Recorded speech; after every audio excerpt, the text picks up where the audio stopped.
Okay, so hello. My name is Dr. Linda Ehrlich Jones, and I'm from the Shirley Ryan Ability Lab, and I'm here to welcome you to the webinar, The Evolution of Person-Centered Practices. This webinar is part of the Rehabilitation, Research, and Training Center on Home and Community-Based Services, funded by the National Institute on Disability, Independent Living, and Rehabilitation Research. Our speakers today are Tanya Richmond, MSW, LCSW, and Bob Sattler. Ms. Richmond has over 30 years of experience working as a licensed clinical social worker and expertise in direct practice with children and adults, as well as those with disabilities and those in crisis.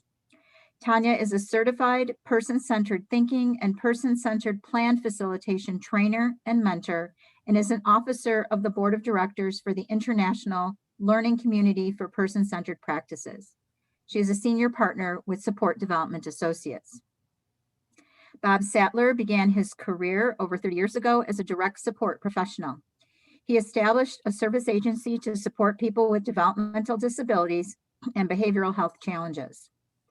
Bob has been consulting across the nation to help state and provider systems to build person-centered practices into their operational structure.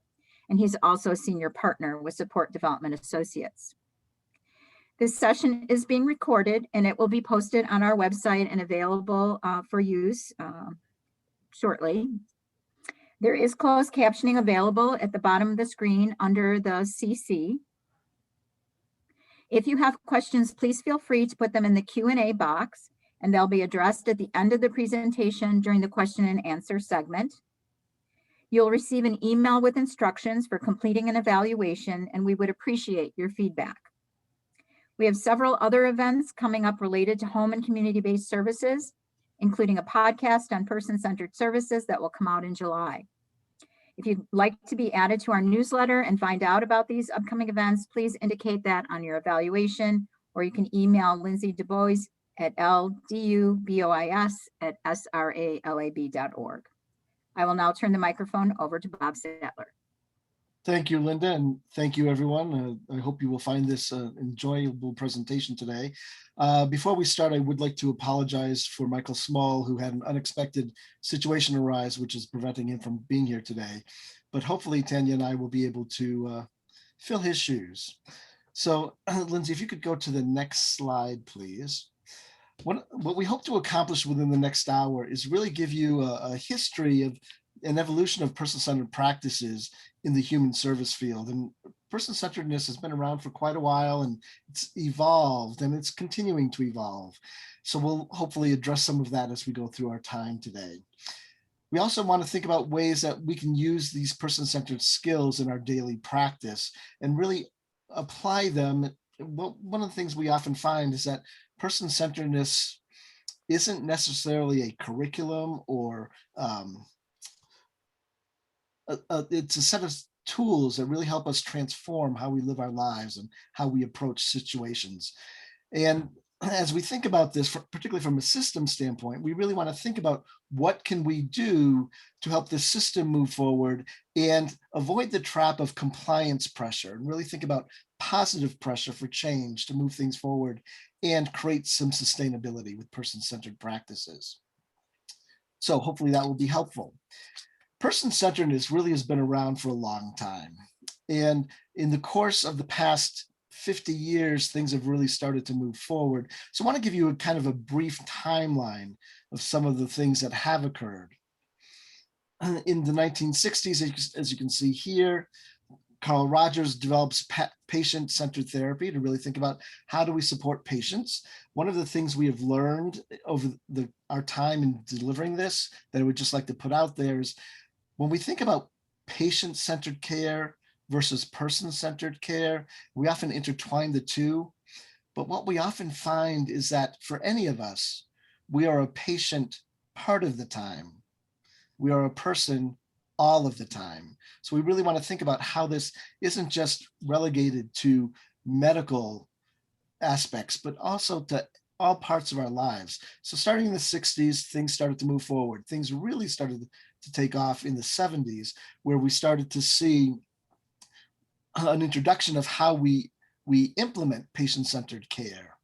And then in 1972, one of the biggest things that happened is Wolfensberger published a book called The Principles of Normalization in Human Services, and really looked at what can we do to help people who are disadvantaged and on the outskirts of society to really be part of society and integrated in society, just as you or I would. And that really started to get people to think a little bit differently about how do we really support people in a way that we all want to be supported. That started to lead to person-centered planning. Jack Yates in Massachusetts developed individual service design to think about how do we apply this to program models and build this into the structure of how we deliver services. In 1983, Wolfensberger started to evolve his work and really looked at social role valorization, really thinking about what are those things that we all want to be valued for in our social roles. And during this time, Wolfensberger also implemented a program called PASS, which is the Program Analysis of Service Systems, which is a way to evaluate how programs were operating. Now, I had the fortune of seeing Wolfensberger when I was in college, and actually I've been working in the field. And the agency I was working for at the time actually was one of the sites where a PASS team came through to really evaluate how our service systems were operating. That's one of those things you don't know what you don't know, but the team came to the program I was operating, which was a group home setting with 4 people living together. And they looked at how normal of a situation is this. And they looked at all sorts of program delivery, how we support people, what the home physically looks like. And amazingly enough, they couldn't find any deficiencies at the home, which at the time I didn't know was any big deal. But actually the only deficiency they did find was that we had a firebox on our front porch because the home had to be hardwired to the fire department in case anything should happen. But they were surprised that people were creating their own menus for meals and going grocery shopping and buying the food themselves. And people had their own rooms, and they collectively decided how the decorations in the home. It seemed pretty normal to me. Little did I know that there weren't other programs that did stuff like that. So it really had an impact on me probably 20 years later when I realized that that was a big deal. And one of the things I think we find with person-centeredness is that there are people who just tend to do this naturally. And we have seen those people in all aspects of our life. And that started to take the road for really moving person-centeredness forward. Karen Green in 1984 really started to look at how do we support people with complex medical needs. And that has now evolved to the health risk screening tool to really think about how we can provide health supports in a better way that really meets the needs of people who are living these challenging medical concerns. In 1987, Beth Mount published Futures Planning, which really looked at how do we plan for people's future to really move forward. And from there, we really saw things take off. We saw the creation of maps and circles. We saw John O'Brien and Marcia Forrest publishing ways to really help include people in the day-to-day life that we all have. The 80s saw a real flourish of all of these things. In 1992, Michael Small and Susie Burke Harrison really developed something known as essential lifestyle planning, which was designed to help people move from facility-based settings to the community. And how do we, rather than focusing on the future, how do we focus on life right now? What would make life better right now? So we have all of these different models that really started to take off. And as you can see, 90s really elevated things. Pennsylvania really started having conversations about what we can do to help people have everyday lives. We saw this now starting to be applied in nursing home settings with the Eden alternative to really create more normal settings for nursing homes. We saw path plans being developed, and we saw all of this stuff happen that then went over to the behavioral health system, where we started to see wellness recovery action plans known as RAP plans. All of these things continued to really start taking off when we finally started to see that all of these plans, which were done in isolation across the country and Canada, to really start thinking about how do we start having conversations about this to really start to evolve the entire system. So it's not happening in isolated pockets. The planning has been very interesting. And what we've seen with all of these models that were developed, very few have sustained and continued as person-centeredness has evolved. What people are most aware of these days are path plans, futures planning, maps, essential lifestyle plans, RAP plans. These are the models that have continued as we've moved forward.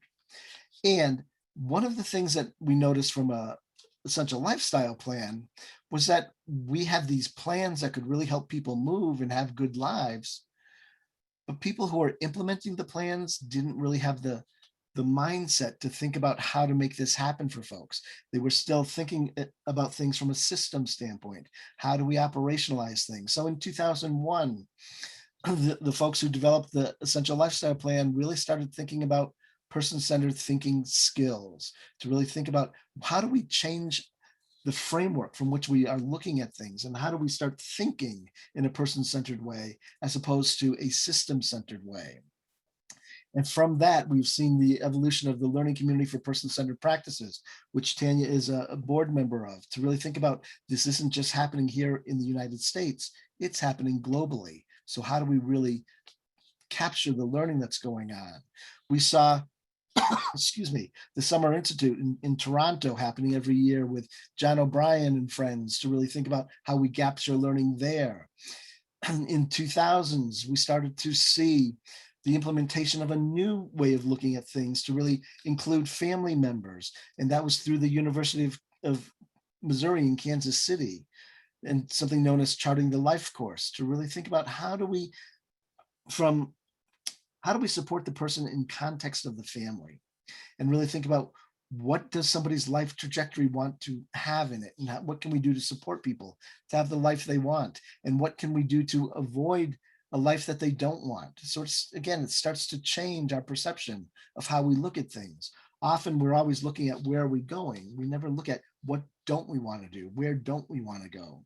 So our system and our thought process has been evolving. 2019, all of this started to coalesce and come together through the National Center on Advancing Person-Centered Practices and Systems, known as NCAPS. Hopefully some of you have been attending some of the NCAPS webinars that are occurring on a regular basis to help us think about person-centeredness in a wide variety of arenas: intellectual and developmental disabilities, behavioral health, aging, how we support people who may be experiencing signs of dementia, really thinking about how we use them in school systems. The thing about person-centeredness is that if you are coming in contact with a human being, this stuff is going to work. So we really want to think about what can we do to change our mindset, change our systemic structures to really support people in ways that they want to be supported, rather than the ways we traditionally have thought they wanted to be supported. And in order to really bring this to a collective mindset, in 2020, the National Quality Forum, NQF, published a booklet on person-centered planning and practice that helps us establish core competencies about what plans really need to look like if they're going to be person-centered. How do we approach them in a way that helps people have the lives that they want? And what do we as practitioners need to be doing? What are the skills and competencies we need to be mindful of as we move forward in supporting people in a good way? So the thing about history and evolution is it's always going to continue. You know, I once had a state director that I was working with who said, you know, this isn't a revolution, it's an evolution. And evolution takes time. So we need to be thinking about what are we doing in the time we have to really move this forward. And while we looked at this from a broad perspective, from a systemic standpoint, and a global standpoint, what we also need to be mindful is each state is also doing its own focus to really move person-centeredness forward.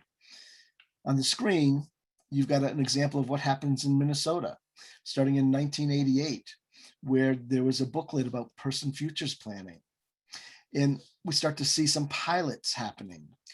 We start to see large conferences to get other people to change their mindset and to come and share their ideas and their learning. So we really want to think about how do we do this at a state level that impacts the system level. And we are currently being forced, and not forced, but faced with federal legislation that is helping us say person-centeredness is here to stay. For a long time, you know, in these 50 years, 60 years that we've just been through, person-centeredness has had its starts and stops. And a lot of that is because it's been happening at individual levels, at state levels, but now we have federal legislation that is saying this is here to stay. I'm going to let Tanya talk a little bit about where things are at the federal level. So Lindsay, if we go to the next slide, please.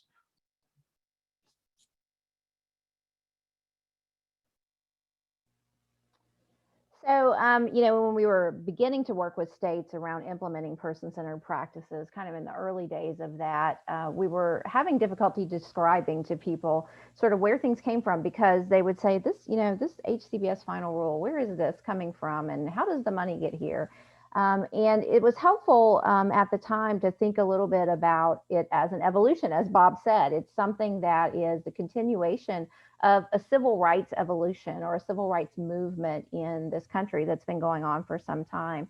And at the time, Mary Lou Bourne was a partner with Michael Small, and she said, do you think you could draw it? And thinking that I can draw everything, I said yes. And so with apologies to cartographers and architects alike, what I came up with is something that is really about our person-centered journey and how we arrived at where we are now. You know, in 1990, Congress enacted the Americans with Disability Act, and the way that money flew through different systems and rules came down through different systems really interacted with the Supreme Court around the Olmstead Act in 1999 and the Department of Justice, and that brought money into the states for more practices that supported people to be employed or to have equal rights under the law as everyone else. In addition to that, the Americans with Disability Act was flowing through substance abuse and mental health services administration and the administration on community living, coming down into the states and interacting with the Centers for Medicaid and Medicare Services.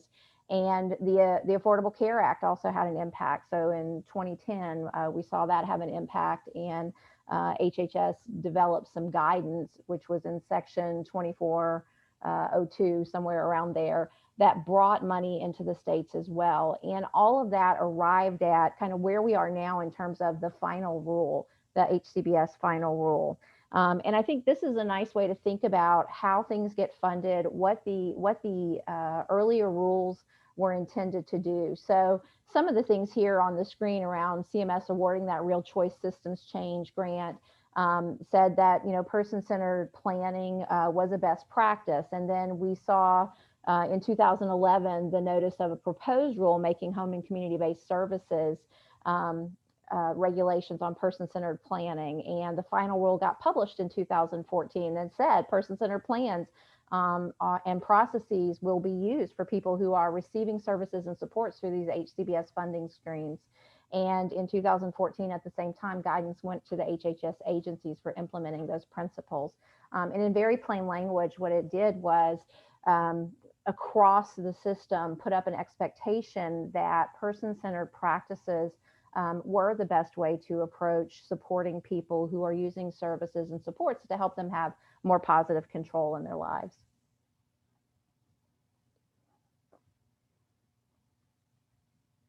Bob, you're muted. Whoops. Gotta love Zoom. I keep telling people we need t-shirts. You're muted. So all of these things have met with some challenges, and the evolution is still taking place. You know, 2014, CMS said we need to be having person-centered plans.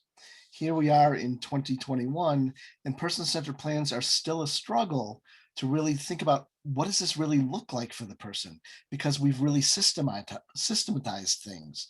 So we really need to think about what we can do. And what we have found is that if we have a devoted team and a skilled facilitator, we can develop a very good person-centered plan. In order to make that happen, though, we really need to think about how we have a good plan that has good implementation, people who are committed to making that happen.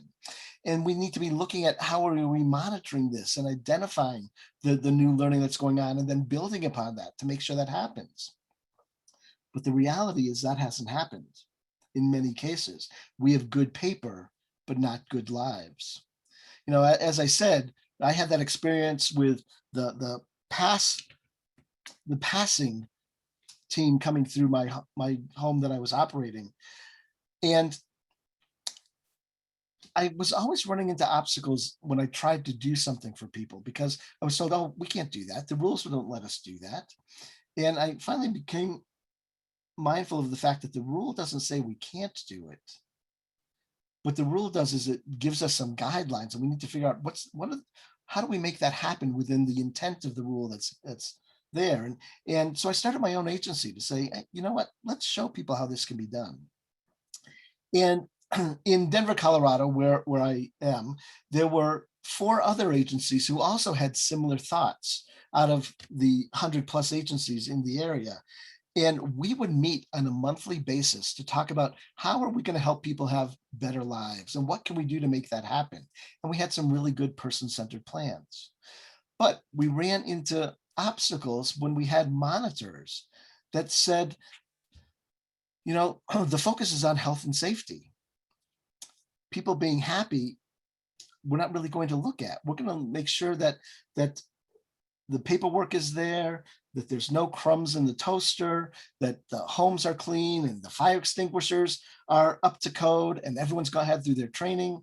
But it didn't really focus on monitoring us to look at satisfaction of services from the people that we were supporting.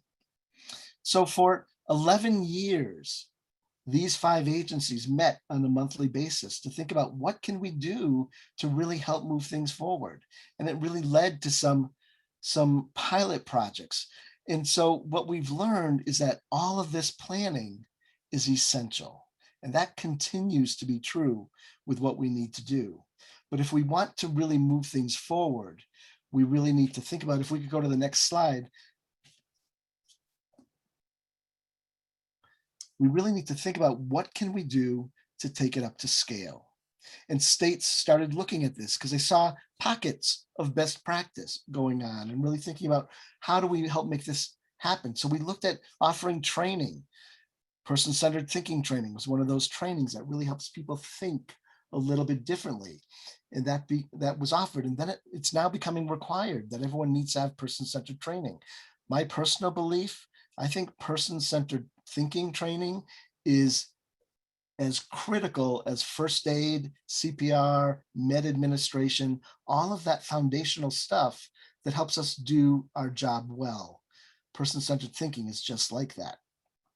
So with that training, more person-centered planning was encouraged in many states. And what was a challenge, though, was that the planning requirements and who could facilitate varied widely. So we got a lot of different levels of planning. Some plans that said they were person-centered, but really weren't. Some plans that were really person-centered that sat in a file, so lives didn't change. And some plans that were really great and enacted on and really moved people's lives forward. So we really are now at a point of CMS telling us we all need to be doing this. So how can we do it in a way that makes sense? I will tell you, one of my fears about systematizing person-centeredness is that we will fill out the form and lose the intent of the information that is going on with moving somebody's life forward. So if we're really looking at good plans, it does require having a good skill set to really think about how do we learn what somebody wants in their life? What do we know about how people want to be happy and how they want to be supported? And if we are going to develop those skills, we need to have training that also includes practice. None of us develop our skills if we don't have the opportunity to practice that. So we really need to think about how we move that forward. That takes time. Skills don't develop overnight. Any of you who happen to play sports or play an instrument, you know that it takes time. So what are we doing to help people develop those skills? And if developing good plans is not the priority and there's insufficient time to do that, then what we find happens, people fill out the form for the sake of filling out the form that says, okay, I got that done, I can check that off. And we lose the intent and the valuable information that we really need to support people in a way that makes sense. If we think about the records we have on people we support, how much of that information is focused on what's needed to help the person be healthy and safe? And how much information do we have in our files about what makes the person happy, content, satisfied? We're not going to be able to do a good job if we don't have that information to act on. So we've got to figure out how do we have a good balance to make that happen. So we really need to think about facilitators who are skilled to do that, monitoring entities who can look at that and say, this is what we need to do to help the person to have a good life. And how do we still maintain that health and safety? One of the things we find, if the plan developer works for the agency, there may be some pressure that we don't really want that, because then we'd have to change our entire structure. So we have this competition and demand. We're now looking at plan facilitators, case managers, support coordinators, whatever they're called in your state, being a separate entity. So that helps diminish some of that unintended friction that happens in an agency. But it still exists. So we really need to think about what are those things that we can do that doesn't require us to change any of our structures. A lot of the person-centered thinking skills really helps us change how we approach things rather than how we structure things. So when we find that our approach does require structural changes, then we can work together to make that change happen. So when we started working on this, and it happens in pockets across the country, we saw isolated examples of best practice. We saw pockets of best practice happen. I will tell you, part of my mission is to end up with pockets of bad practice so that our best practice is the status quo. That's going to take time. That is evolution. And that requires committed and skilled leaders from those small provider agencies that can really help larger organizations and the system make some changes that really help support people in a better way. We really need to think about, it's not these scattered examples. We really need to think about it is the status quo. So what are we doing to elevate the level of how we approach services? And as it says, the affection model of change did not have the desired outcome. Early on in my career, I would carry my person-centered bat in my back pocket and try to beat people over the head. And lo and behold, that didn't work. So we really want to think about what are we doing to help people develop the skills, see the benefit for doing this. Happy people make for happy staff. And happy staff can make for happy systems. So we really need to think about what are we doing to make that all happen and come into alignment with what we are doing. And how do we take the pilot and really start making it the preferred way to do that? So if we go to the next slide, please. So, good plans are a promise. And when we are listening well, we can use our person-centered skills to kind of understand the message under things we may be seeing and experiencing as we interact with people, to understand how the person envisions their life in a balance between those things that are important to them and those things that are important for them. And that very act of listening and understanding from the person's perspective is really an implied promise. Now, it's not a promise that everything is going to be exactly as the person envisions it, because that is unrealistic, and none of us have life exactly in balance as we envision it.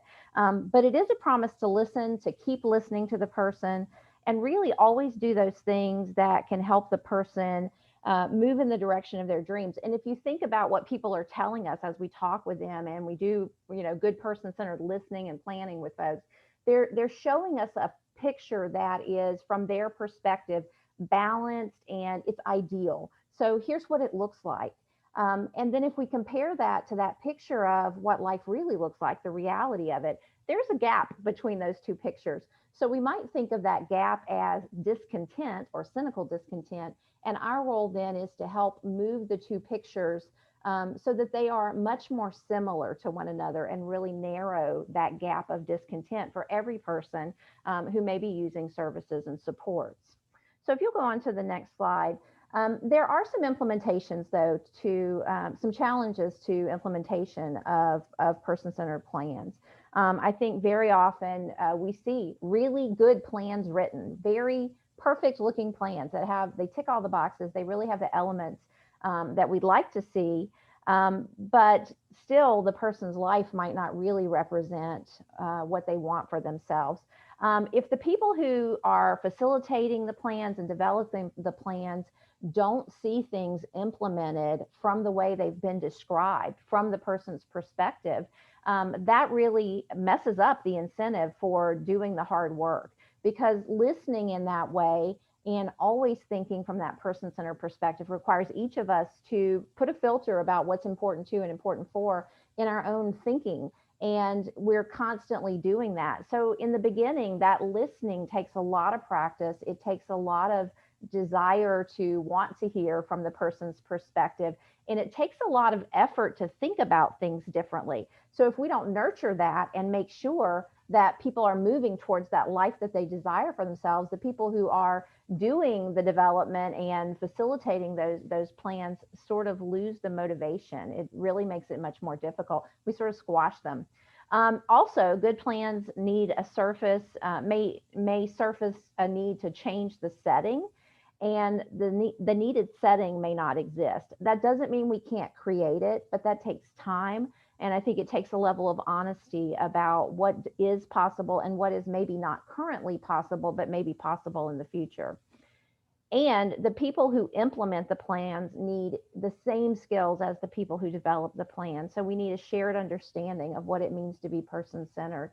I know the first time I was approached with the concept of being person-centered, having been a clinical social worker for a very long time and working with people all my career, I thought of myself as a very person-centered person. And I don't think there's a person who is ever introduced to this concept who does not think that about themselves. But there's always room for improvement. And certainly there are many things in my career for which I'd like to have a do-over if I could, and really come at it from a different perspective, because I do think it might change the outcome for the person that I was working with at that time. And the people who are managing also need exposure to all the skills. So the person-centered skills, Bob told you, they work with human beings. And truly, they work at all levels. So they work not only with the people who use our services and supports, but they absolutely work with the people in our organizations. They work across our policies and procedures, and we can use them in a variety of very creative ways. So managers need competence. They also need some knowledge about, to be knowledgeable about support for the use of all of them. And the other, I think, challenge really comes around outcomes. Good plans in and of themselves are a side effect of good listening. If you're doing good listening, if you're using the skills and you're recording and organizing the information in the way that is intended to be used, you're going to have a really nice looking plan, but the plan is not the outcome. And we spend so much time and energy training people on how to be good plan facilitators, how to write good plans, how to really record what they're hearing. But at the end of it all, the plan is not what we're going for. We're going for better lives for people. And when we focus on planning, there can be a tendency to streamline outcomes in a way that works for many people, but is not necessarily tailored to the person themselves. And it might not be connected with what the person truly desires for themselves. So there's this disconnect that happens between the content that happens when we do a good person-centered description and we get that picture of what ideal looks like from the person's perspective. And it tells us very clearly where the person has strengths and what their preferences and desires are. So we know we have a pretty clear picture, but there's a disconnect between that and the outcomes that create actions. And that may be about clarity. It may be about writing things that are too complex and not really focusing on plain language and plainly describing from the person's perspective. So outcomes really that require new capacity, that require changes in the way an organization is currently practicing or in rules, or different measures, they don't occur without someone or many someones really being committed and some sustained engagement with leaders who have ways to listen to people. And so we say structured ways of hearing about the need for change and acting on it. And that makes the whole organization a learning organization. Responding to the needs of one person in that way has the capacity to make changes that impact the rest of the people who are supported by that organization. And we talk a lot about change happening at levels, but the plan is not the outcome. Truly, the outcomes we're talking about are person-centered, individualized, and they reflect from the person's perspective the balance between what's important to and what's important for. And in thinking about it, quality measures also come into play. And if we focus solely on what keeps people healthy and safe, and we bubble wrap people against all injury, all harm, the measures themselves become the obstacles. So measures really need to take into consideration the flavor of how the person sees their health and safety. So it's looking at what keeps them healthy and safe through lenses that are very specific to them and how they desire to have their health and safety honored and supported. So it's both and. Look at health and safety. At the same time, we pay attention to what matters for each person. And the HCBS rule, originally, the rules and state quality measures were impediments to person-centered practice because what was described as tunnel vision on health and safety really did not allow room for that both and focus. So, if Michael were here, probably the thing he would say to us today is, people, we can keep people healthy and safe, but at what cost? So we don't want people to be perfectly healthy, perfectly safe, and perfectly miserable. We want to listen to those things that really sit at the core of the person, the things that are most important to them, and balance that against those things that they need most. So the final rule in 2014, in very plain language, what this is designed to do, our system has not historically given people a lot of choices about things. So we talk about choice, but in kind of very generic terms, and we've not gotten down into the nitty gritty about what choice really means. And so what this rule is intended to do is give people choices about where they live, who they live with, what they do with their time and their resources, and what services and supports they receive and who they receive them from. So it truly does force us to think about with people what makes sense from their perspective. So the rule did remove the obstacles, and it created some increased expectations for providers, and really helped us think about what does it mean to be person-centered in our practice. And when we ask people, one of the things they're interested in is employment. So there are expectations around people being able to work in competitive settings and in work that they enjoy doing. So really being creative and individual in the way we approach that. But at the same time, it also resulted in people focusing more on compliance and maybe making the least possible change and really not putting big efforts into the change. So time was given for compliance with the setting requirements, but not with the planning requirements. And so states had to assert compliance with planning requirements. And Bob talked to you a little bit earlier, and we'll mention it again in a moment, about compliance pressure versus positive pressure. And compliance pressure is not very effective, and we'll talk about that in just a moment. But compliance pressure for person-centered planning or are making the settings conform to the rule is just not sufficient to meet the intent. And what we would like to see take off and gain traction is positive pressure, where we see that in those pockets that Bob talked about, those pockets of best practice, those pockets of promising practice. It's out there, but it is unevenly present across our system. And as a result, the change is also uneven across our system. So in thinking about that positive pressure and compliance pressure, compliance pressure occurs when a change in the practices is required, and it has a deadline. So it has numbers, associated with it. Positive pressure, on the other hand, is when there's agreement that the change in the practice is desirable, and the people who are impacted by it endorse that change and they embrace it. When both are present, when you have both compliance and positive pressure, change is really likely to be more successful and to be completed by the deadline. And it's not uncommon to have some opposition to change. I mean, it's almost always present. I know as a social worker for my entire career, every time the federal government said they wanted to do something to help me do my job better, my first concern is this about compliance? Is this about checking boxes? Because I came to this field to do quality work that helped people have lives that they wanted. And I feel like for the first time ever, this rule really lines things up to do this. So among the most common in our experiences are that really change is done to people rather than with them. So having change done unto you is a great way to help people really understand that they just need to comply and check the boxes. And that really makes threats to their competencies, and it's a reflection of lack of trust in the people who are doing the work.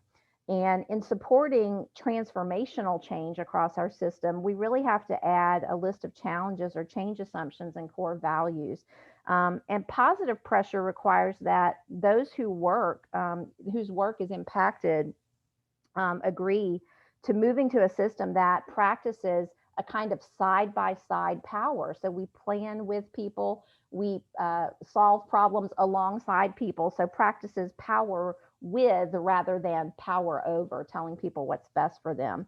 And it supports people in living everyday lives in their community. It includes opportunities for employment and other valued roles that people want and need to have, and seeks to build and sustain reciprocal relationships, and also helps people in having positive control over those lives that they've chosen. So really helping them get to that picture that is, from their perspective, more in balance for them.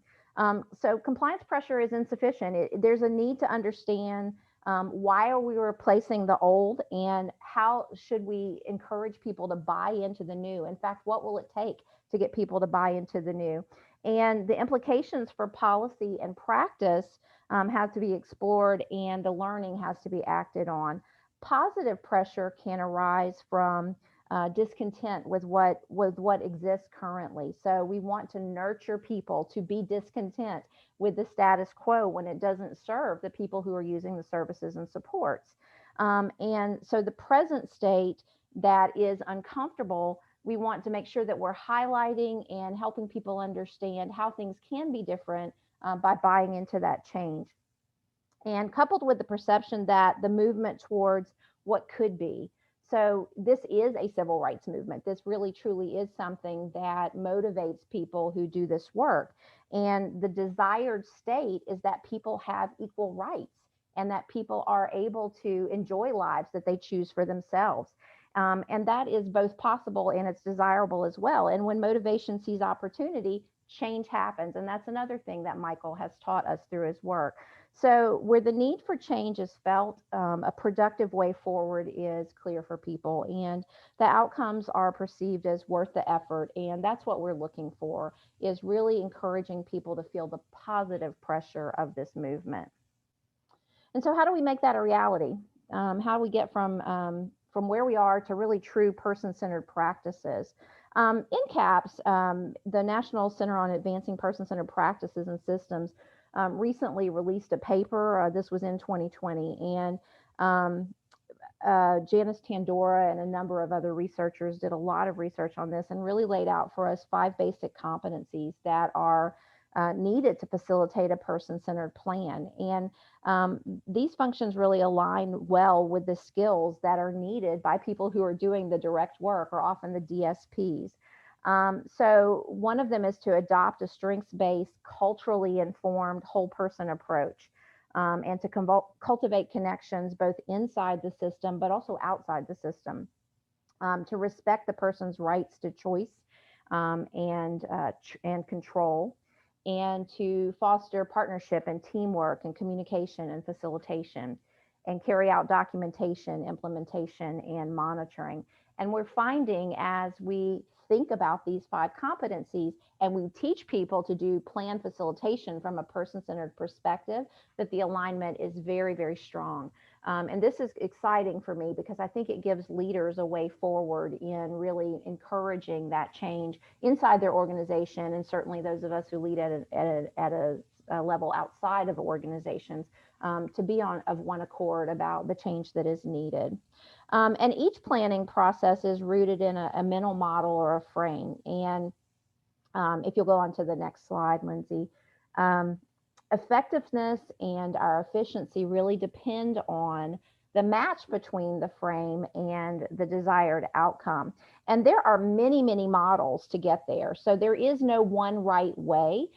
There are right ways to interact with people around that. So the frameworks, and if you'll go on to the next slide, Lindsay, really need to reflect what are the issues that the person may be wanting to address, the resources that they have, and the desired outcomes that they have for themselves. And so we've listed for you just a few. There are many, many examples of this.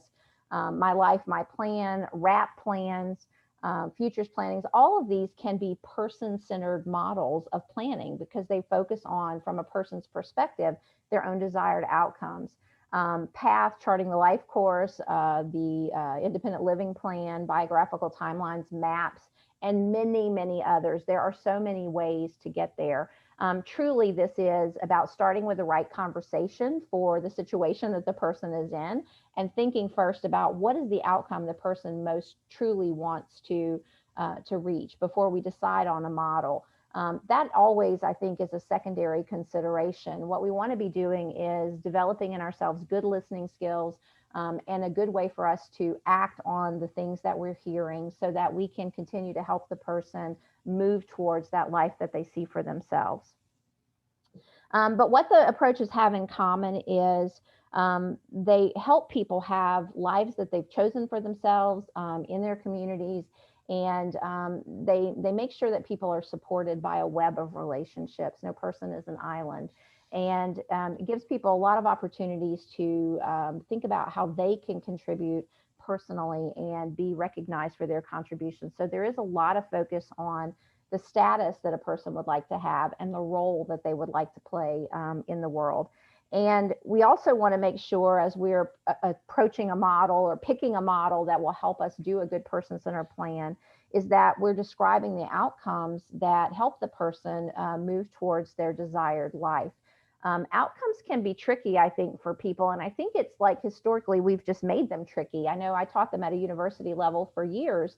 And what I was teaching was so much more complex than is really necessary to help a person have a good life, when really what we want to think about is, what does the picture look like from the person's perspective?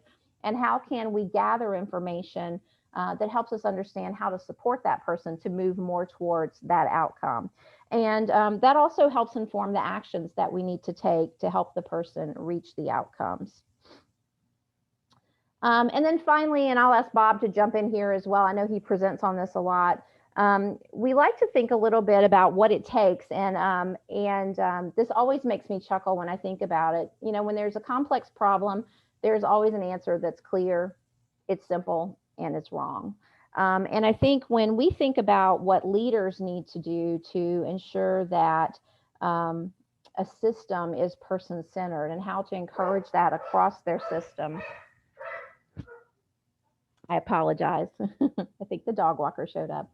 So Lindsay, if you'll go on to the next slide. Leaders have some work to do as well. And I think part of it is, we talked a little bit about how do we get buy-in, and how do we create that positive pressure in our system. So the questions are, so why do we change? What would a person-centered organization look like, and how would we know? One of the reasons that we change is that the expectations change. The expectations of the state and federal governments have changed. But more importantly, it aligns better with the values we have around supporting people. So thinking about what people want, that's why we came to do this work. So lining that up with our values, and then especially because being person-centered works. We know that it makes a difference in the lives of people receiving services. And leaders have to ensure that 9 parts of their system are working together. And it means that we have to have a vision and a mission and values that we routinely use. And they need to be simple. They need to be something that people can remember, and something that hooks people and that they want to be a part of. Additionally, advocacy, so external and internal, for the vision, for the alignment, and for outcome implementation. We need effective ways to learn the outcomes that each person wants. And these person-centered conversations, no matter which model you use, truly are a wonderful way to help us slow down and think about what we know before we move into problem solving. So they're a great way to listen and reflect on what we're learning from the person who is the best expert on themselves. And it also is important that we have effective support for those people who are implementing the plans, not just the people who are paid to implement them, but the people who are not paid as well, because every person should be surrounded by that web of relationships. Additionally, we're going to see organizational and team culture that supports learning and psychological safety, and that's on the next slide.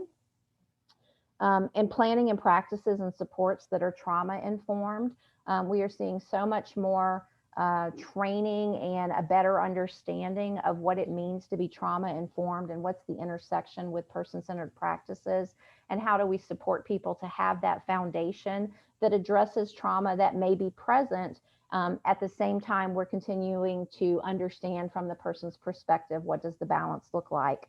And an alignment of internal and external pressures to support all of the things that I've just mentioned, and quality management systems that measure the effectiveness and identify all those areas for improvement. I think we've made measurement more complicated than it needs to be as well. And I do believe that there are simple ways to learn from the person what's working for them.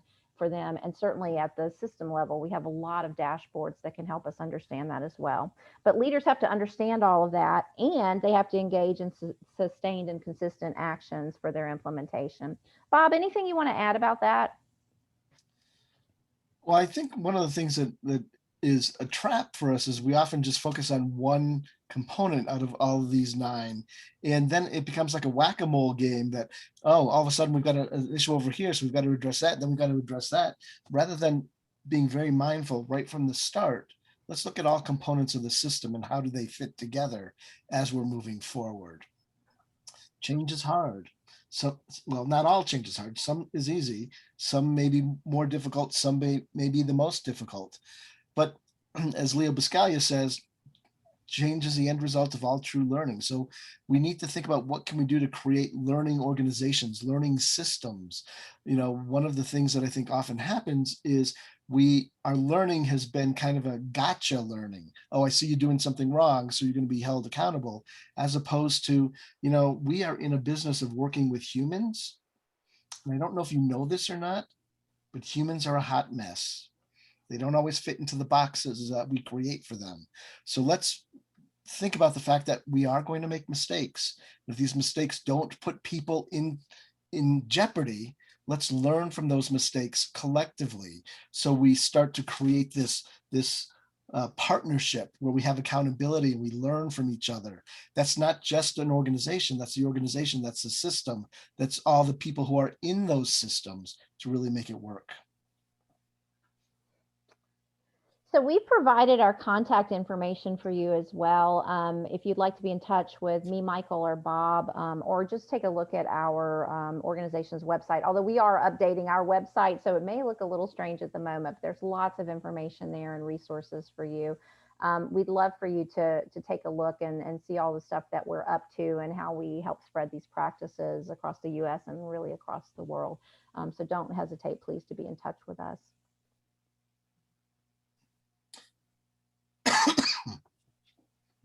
Well, thank you so much, Tanya and Bob. That was a great presentation, and I really appreciate your expertise and sharing that with others.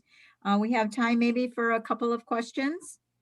We have a couple of people who have put things in our Q&A. How do you rectify the rights modification and person-centered planning? You know, we have an obligation to health and safety for folks. And one of the myths about person-centered planning and person-centered thinking is, oh, give the person whatever they want. I'm being person-centered. You know, I kind of think that's neglect. We have an obligation. As Tanya said, none of us get everything we want. So we really need to think about what are the boundaries that need to be in place to help that person have a meaningful life, and they're not harming themselves or others. But within those boundaries, we can think about how people have the ability to make decisions for themselves, how they can have those things that help them be happy and safe and content and comforted in a way that works within the boundaries that they have to have in place. So we really need to look at both of those. It's that both and, as Tanya was saying. What tools or strategies do you use to help individuals set short-term concrete goals to achieve outcomes that match the content in the PCP? Is it a SMART approach or other ways, or do you identify benchmarks?